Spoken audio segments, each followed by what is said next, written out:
The night the Duke cast her out, the sky seemed to know what was coming. Heavy clouds pressed low over Ravenhal Manor, and the first drops of rain struck the tall windows like quiet warnings. Lady Eleanor Ashford stood alone in the great library, her back straight, her hands folded in front of her, waiting. She did not yet know her life was about to break in two, only that something terrible was moving toward her, step by step, down the long marble hallway. She was 24 years old, and for 2 years she had been the Duchess of Ravenhal. The title had come with an arranged marriage, carefully planned to unite two old and powerful families. There had been no great love when she married Duke Adrian Thornfield, but Eleanor had believed love could grow. She had tried to be everything a duchess should be. She ran the household with fairness, hosted dinners with quiet grace, and never embarrassed her husband in public. Still, there was always distance between them. Like a cold wall she could never climb. The sound of boots echoed outside the library door. Eleanor knew that walk, calm, firm, unyielding.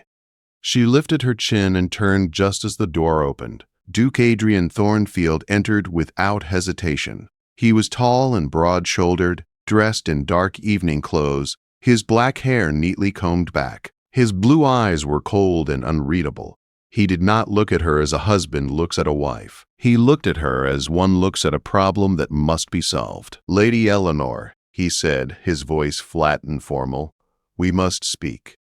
"I am listening, Your Grace," she replied, her voice steady though her heart was racing. He crossed the room to his desk where papers waited, sealed and prepared.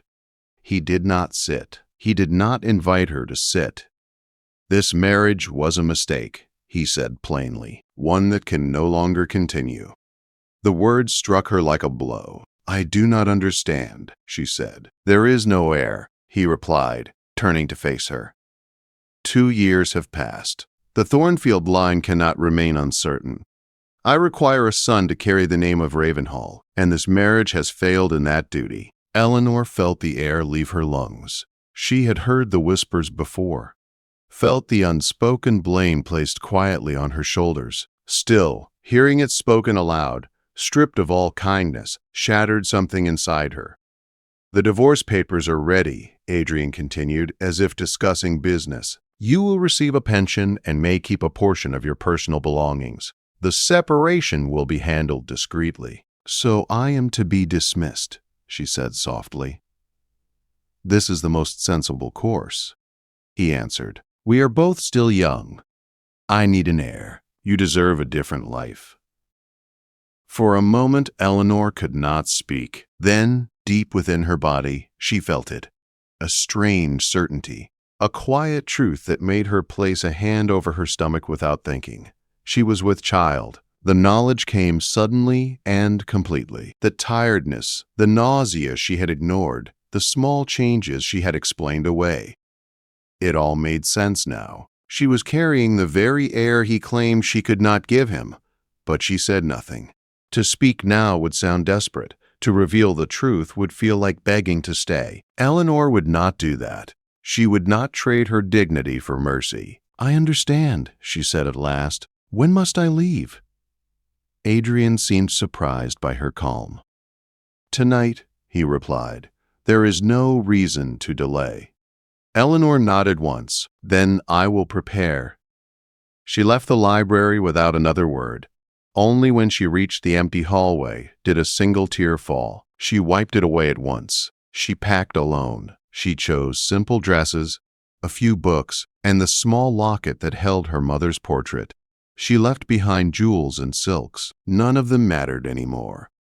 When she descended the grand staircase, rain thundered against the roof. The servants avoided her eyes. Orders had been given. No goodbyes. At the door, the housekeeper, Mrs. Moss, stood quietly in the shadows. She lowered herself into a deep curtsy, not out of duty, but respect. Eleanor nodded in return, grateful beyond words. Outside, the rain soaked her cloak within seconds. There was no fine carriage waiting, only a small supply wagon. Another insult. Eleanor lifted her chin and climbed inside. As the wagon pulled away, she looked back once. In a high window, she saw Adrian standing still, watching. Then the road curved, and Ravenhal disappeared behind the storm. She rode through the night, holding her secret close. By morning, she reached an abandoned stone building hidden among old oak trees. It had once belonged to her family, long forgotten. It was cold and dusty, but it stood strong. "This place will shelter you," said Joseph, the driver, a former stable hand-eye. "It is not grand, but it is safe." Eleanor stepped inside. Shelves of old books lined the walls. A fireplace waited to be lit. It was not Ravenhal, but it would be enough. She sat alone in a worn chair and pressed both hands to her belly. The air of Ravenhal was growing inside her. And his father did not know. In the days that followed, Eleanor learned how to survive. She cooked, cleaned, and explored the land around the building. Among the books she found old texts on healing herbs and remedies. Memories of her mother's garden returned to her. She gathered plants, dried leaves by the fire, and learned. Soon she walked to a nearby village called Thornmere Hollow. She wore plain clothes and covered her hair. No one knew her title. She did not offer it. At the small apothecary shop, an elderly man listened as she spoke of herbs and healing. "Show me," he said. She did. Within weeks, Eleanor was helping the sick. When fever struck a poor family, she stayed with them day and night. She did not leave until they recovered. Word spread. The woman from the old library had healing hands. As her belly slowly grew, so did her purpose. She was no longer just a cast-off Duchess. She was becoming something stronger. Far away, at Ravenhal Manor, Duke Adrian Thornfield paced the halls. The house felt empty. The silence pressed on him. 3 months after Eleanor left, Mrs. Moss finally spoke. "Your Grace," she said carefully, "there are rumors." "What rumors?" "She is alive, working as a healer, and she is with child." The word struck him harder than thunder. A child, his child. Adrian stood frozen as the truth crashed over him. The heir he had cast away. At dawn, he ordered his horse prepared. He was going to find her. The road to Thornmere Hollow was long and soaked with mud from recent rain. Duke Adrian rode without pause, his mind louder than the storm clouds above him. Every mile carried the weight of what he had done. He remembered Eleanor's calm voice that night, the way she did not beg or cry. At the time, he had mistaken her dignity for indifference.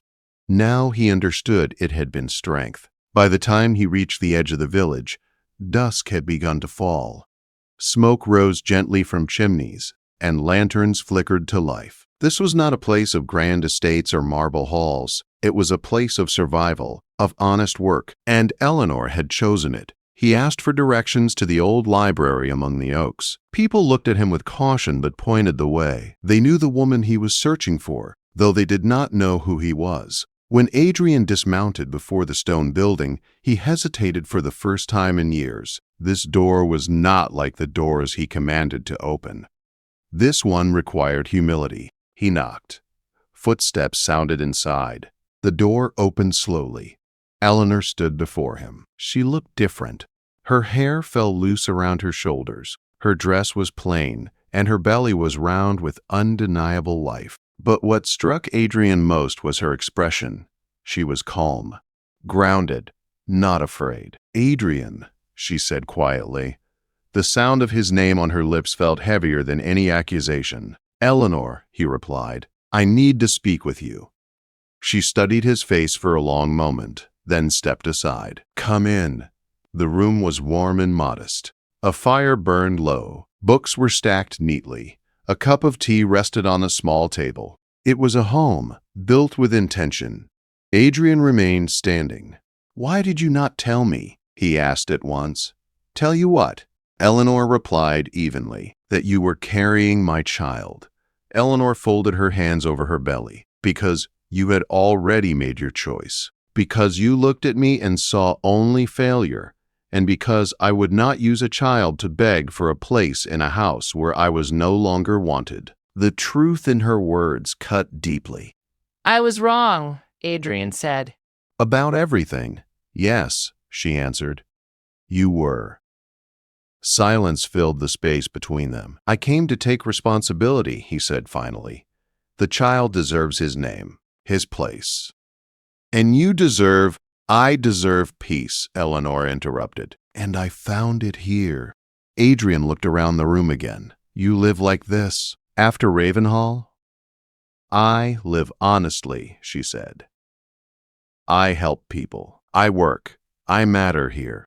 He saw it then, not just heard it. The way her voice held purpose, the way she stood without needing his approval. I want to fix this, he said quietly. Eleanor met his eyes. Some things cannot be fixed. They can only be rebuilt. Before he could answer, hurried footsteps approached the door.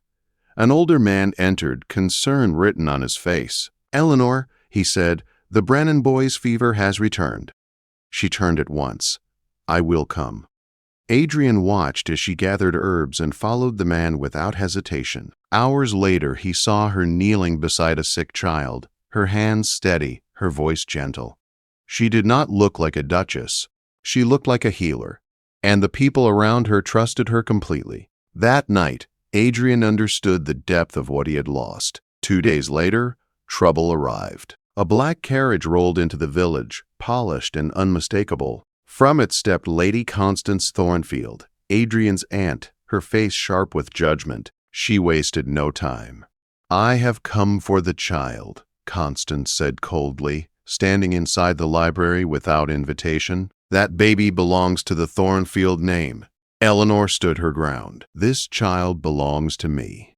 You are mistaken, Constance replied. You were divorced. You have no claim. Before Eleanor could answer, Adrian entered. You will speak to her with respect, he said firmly. Constance turned. You are blinded by guilt. No, Adrian replied. I am guided by truth. He stood beside Eleanor. The divorce will be annulled. She will return as Duchess if she chooses. Eleanor's heart pounded. This was more than she expected. I will not be forced, she said clearly. If I return, it will be because I choose to. Adrian nodded. Then choose. Lady Constance left in silence, defeated for now. That night, Eleanor and Adrian spoke until the fire burned low. Words of anger, regret, and truth filled the hours. Nothing was erased, but something new began. I will give you a chance, Eleanor said at last, but under my terms. Name them, Adrian said. I continue my work here, she said. I will not be hidden, and our child will be raised with love, not distance. I agree, Adrian said without hesitation. Weeks later, Eleanor returned to Ravenhal, not in shame, but in strength. The house felt different when she entered, smaller, quieter, as if it had been waiting. The family council gathered, voices tense. Adrian stood and spoke clearly. The Duchess has returned. The heir is acknowledged. This is final. Murmurs followed, but none challenged him openly. Eleanor spoke only once. I ask for respect, not affection. Slowly, the house adjusted. Eleanor continued traveling to Thornmere Hollow. Adrian watched her with growing admiration. He saw her laugh. He saw her work. He saw the woman he never truly knew. One winter evening, they sat together in the library where everything had begun. I was blind, Adrian said, and you survived me. I became myself, Eleanor replied. Their child was born in spring. A son, strong and healthy. As Adrian held the baby, tears filled his eyes. I almost lost everything, he whispered. But you learned, Eleanor said, and so did I. Outside, rain began to fall softly.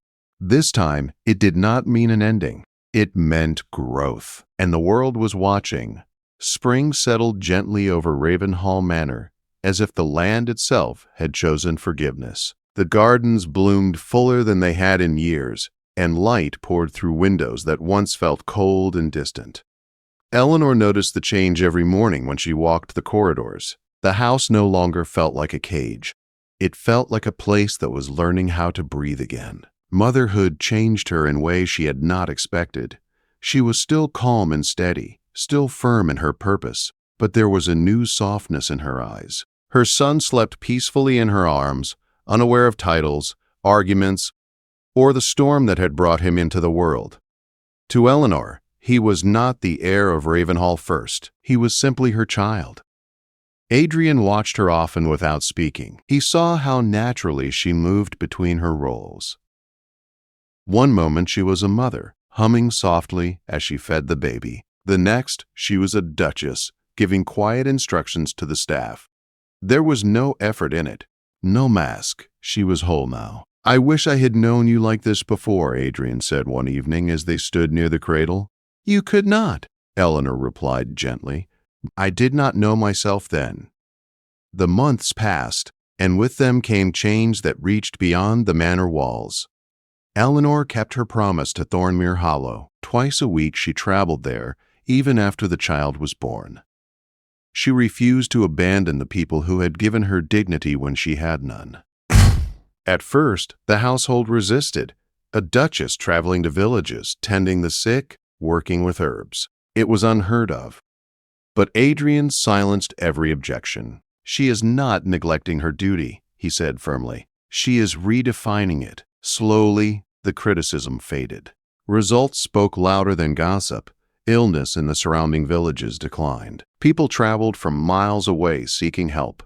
Eleanor never turned them away. The abandoned library was restored, stone by stone, shelf by shelf. What was once a refuge for Eleanor became a center of learning. Young men and women studied healing there, guided by Eleanor's knowledge and compassion. She taught them that care had no class and that healing required humility. Adrian supported her fully.